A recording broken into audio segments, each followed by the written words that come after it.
Joanna. Oh, hi, George. Where have you been? Why? Did you drive past the Johnson place and see someone resembling me fixing the roof? No. Good. Because it wasn't me. I'd never take an outside job on your time.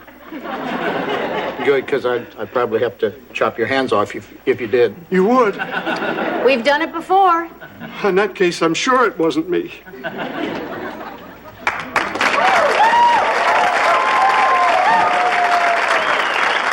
Hi, I'm Larry. This is my brother Darryl, and this is my other brother Darryl. Hi, fellas.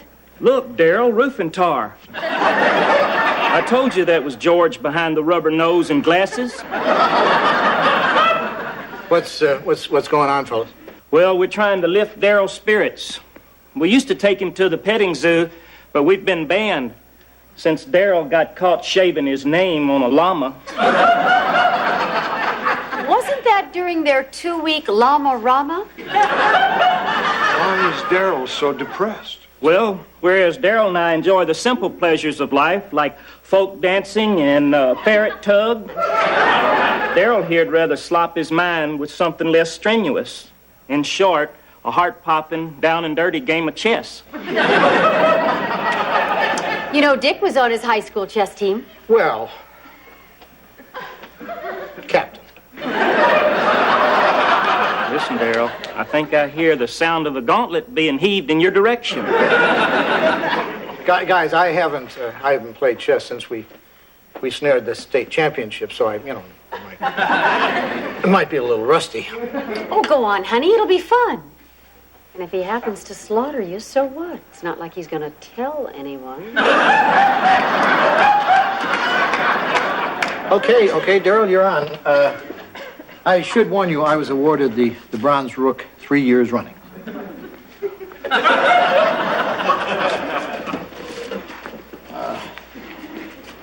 Choose for first move? On the street, it's whoever lets a match burn closest to his fingers without screaming. Why don't I just go first?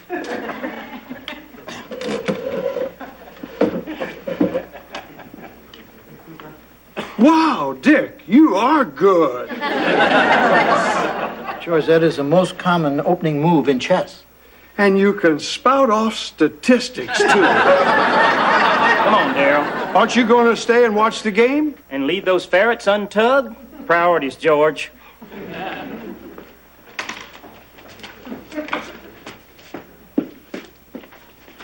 Oh, hello. Welcome to the Stratford. Is that little Georgie all grown up? But we haven't called him Little Georgie since his 50th birthday. It is Georgie. Oh, I'm so happy to see you. Oh, me too. Who are you? You don't remember your Aunt Bess? Bess, it's really you? Oh, boy, no offense, but 45 years ago, you looked much younger. So did you, Georgie. Last time I saw you, you were 13. Your body still makes that cracking noise when I hug you. Hey, so does yours. Say, I'd like you to meet my friends. That's Dick, that's Darryl, and that's Joanna. Hi, nice to meet you. George, I thought you didn't have any relatives. Well, she's not really my aunt. She's a close friend of the family. I'll never forget those Saturdays in Rutland. Aunt Bess had an old house on the lake. That was during WW2. That's short for World War II. Well, thanks for putting it in terms I could understand, George. That was such a long time ago, before I moved down to Tampa. I'm up here for a funeral. Don't they have any in Tampa? Georgie, I haven't changed a bit. Old Herb Sweeney finally passed away. He was 103. Well, I guess old age catches up with all of us sooner or later. Oh, it wasn't that. He died on the job at the market. He was lifting a sack of potatoes above his head, showing off shamelessly to some giggling co-eds. When the sack ripped open, poor fool never knew what hit him. Another freak potato accident. George, maybe your Aunt Bess would like to stay with us while she's here. Could she? Could you? Well, I wouldn't want to impose. Oh, we'd love to have you. George, go get her luggage and I'll show her to room 3. Well, if you're sure. This'll be just like old times, except we're not in Rutland. And we're both 45 years older. And there's no old house on the lake. And we're not still fighting the Nazis. But except for that, the illusion's complete, George.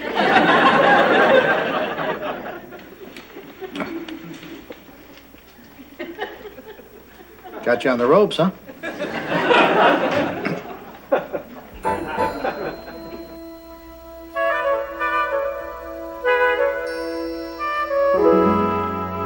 How long has he been here?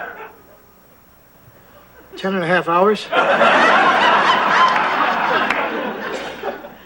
Didn't you notice him when you were doing your cleaning? Dick, this is a big room. You can't expect me to notice every little odd and end. What's he doing? He's playing chess with me. Oh. What does the winner get? The satisfaction of outwitting his opponent.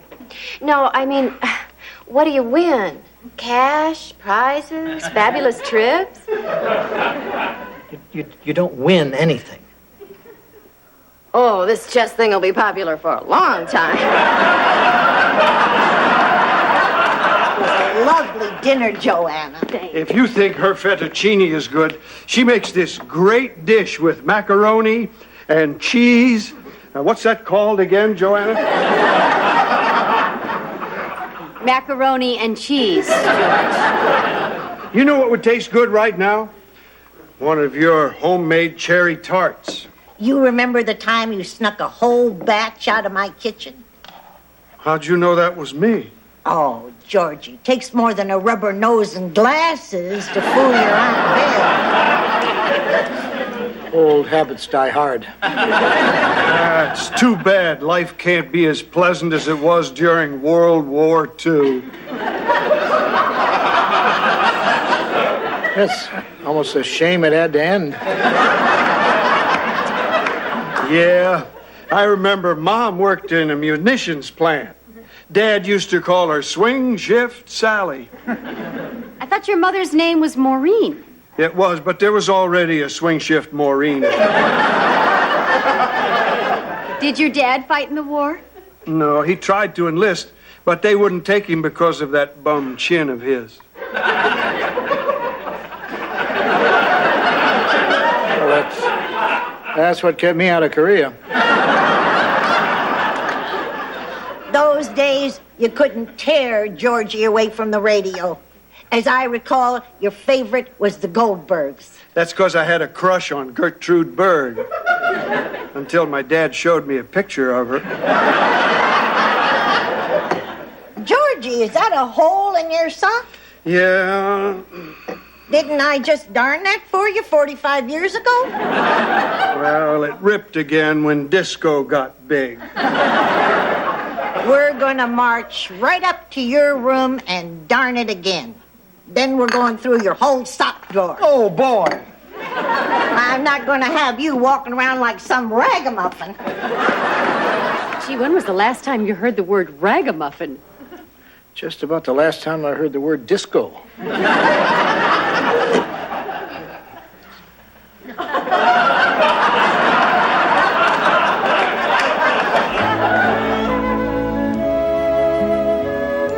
Georgie, all your socks are worn out in the same place. I know, that's where I keep my lucky penny. Doesn't it hurt to walk around on a penny all day? After years of walking around on my lucky chunk of shrapnel, this is a breeze. Oh, look, here's Dad's old chin strap. And there's still plenty of life left in it. Oh, the laughter and cruel jokes he had to endure when he wore this. But I couldn't help myself. Yeah. Here's a picture of me by the old Studebaker.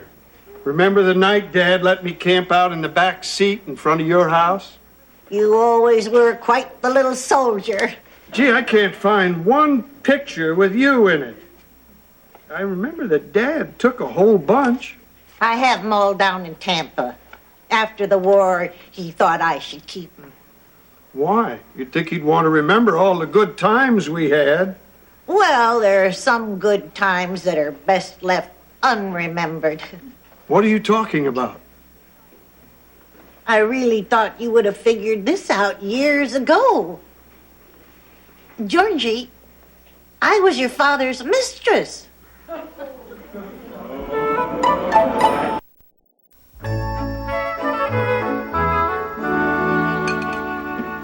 Didn't Daryl want any breakfast? He wouldn't touch it. He's just sitting there staring at that stupid chessboard. Are we sure he's alive? We think so, but to be positive, you could put a mirror under his nose. Ew. Forget it. What if he breathed on it or something? Do chess games normally take this long? He still hasn't made his first move.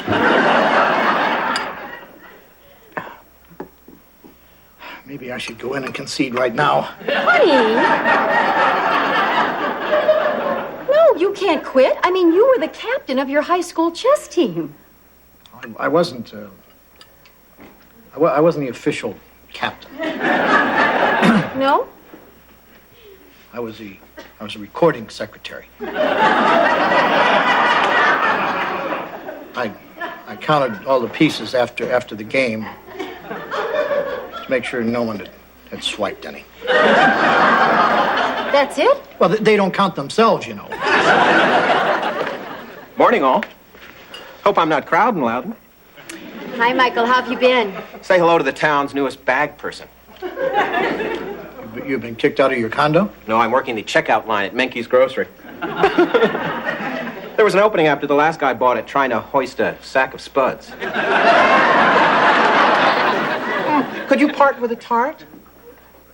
Yummy-licious. Hi, George. Where's Aunt Bess? You mean Aunt Hotsy Totsy?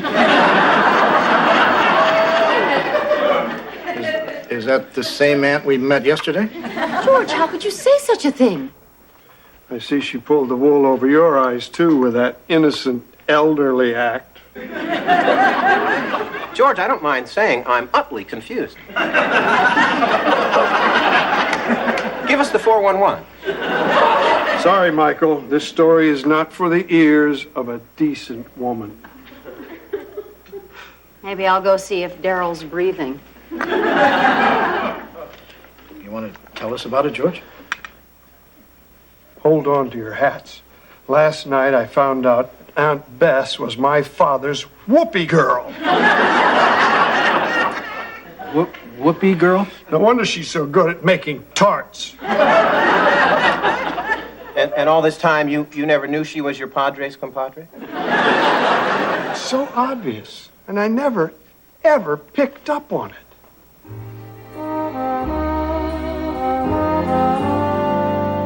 Gee, Dad, how come Mom isn't coming on her sleepover to Aunt Bess's? What did I just tell you? Oh, right. No girls allowed. But isn't Aunt Bess a girl? She's a woman, Georgie. All woman. Well, I got my canteen. Where's yours? Right here. Why are you packing those stockings? Oh, these are special prescription stockings for Aunt Bess.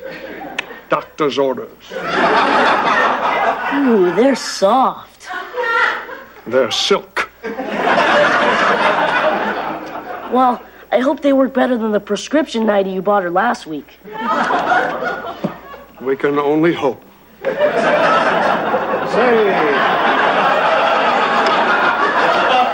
how'd my little major like to camp out in the car tonight? You could be on enemy watch. Oh, boy. And I can wear these. That way, if old Hirohito comes looking for Georgie Utley, he won't recognize me. Take 'em off, son. Hirohito might be the enemy, but he's not stupid. Here, soldier. don't you add these to your K-rations? Hot dog, a Hershey bar? You're okay, Dad. Eat it one letter at a time, son. It's got to last you all night. How do I smell? Hubba, hubba, woo, woo, woo, Dad. Come on, son. Let's hit the beach. Hey,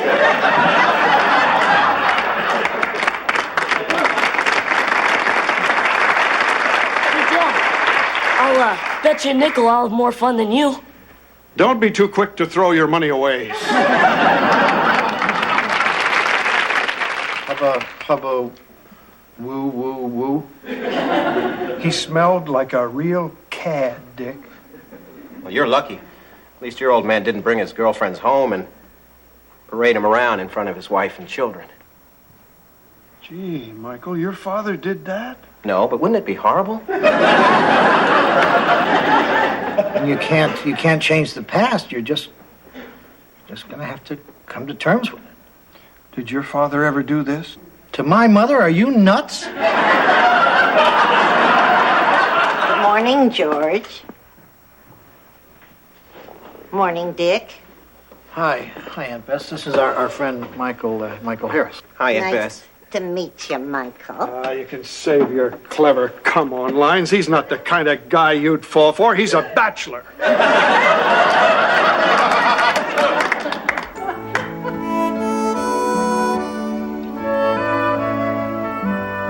Georgie?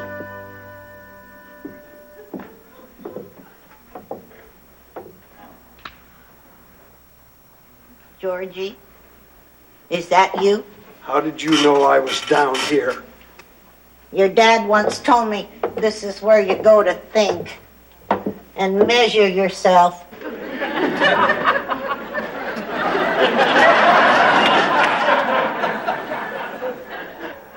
What an odd thing to say during the throes of passion. I just wanted to let you know I'm all packed up and ready to go. Good. George, this has been an emotional couple of days, what with you finding out about your father and me and seeing old Herb Sweeney laid out in his bag boy uniform.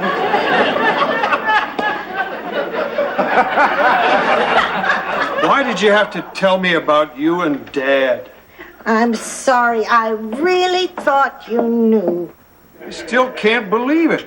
You and Dad carrying on. I know, and I had to bear the shame of it all these years. If there's one thing in my life I regret, it's those 7 sordid minutes with your dad. 7 minutes, that's it? It didn't go on for years? Heavens, no. But it was enough to brand me a mistress for life. To this day, I still don't know what possessed him to stay over that Saturday night. Oh, my God. I've been remembering it all wrong. Oh, please, Dad. Can't we stay over at Aunt Bess's just this once? I don't think that's such a good idea, son. I should be here to fix breakfast for your mom when she gets home from work. Oh, but Dad, if we slept over, we could get up bright and early, just when the fish are biting. Mom would like it if we brought home some trout. Well, your mom does love her trout and eggs. Okay, maybe just this once. Hot dog. I'll ask Aunt Bess if it's all right for you to sleep in the house with her. I suppose I can sleep in the car. Oh, jeepers, Dad, not fair. How come you get to have all the fun? Can't I sleep in the car and you sleep with Aunt Bess? Oh, no, I don't think that's such a good idea. Don't worry, Dad. I'll be safe. I'll lock all the doors. And in case Hirohito comes looking for Georgie Utley, I'll put these on so he won't recognize me. Take him off, son. Hirohito may be the enemy, but he's not stupid.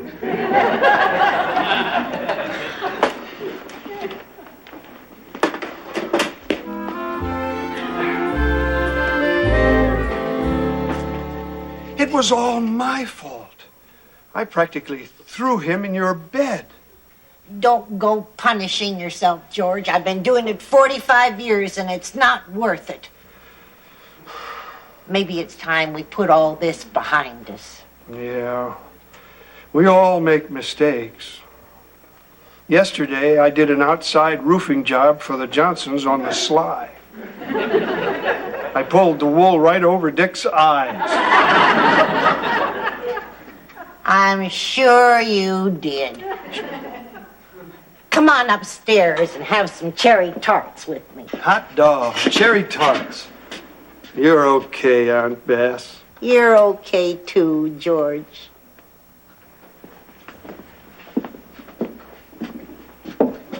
"7 minutes. And that included drinks.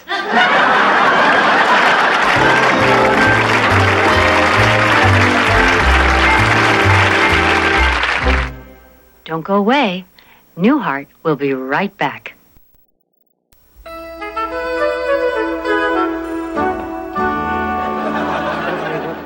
What are you doing up so early? Why haven't you told me about this fascinating game? Well, I assumed you wouldn't be interested, because you have to use, your brain. Dick, how little you know me. I love to think. Really? I read somewhere it stimulates the hair follicles. I mean, you don't get this without putting in a little hard work. Well, you'll go bald watching this game. He hasn't moved a muscle in 2.5 days. Darryl, make your damn move. Yes, it's your move. You've been sitting here for 2.5 days thinking it was my move? You see the pawn? That was my move.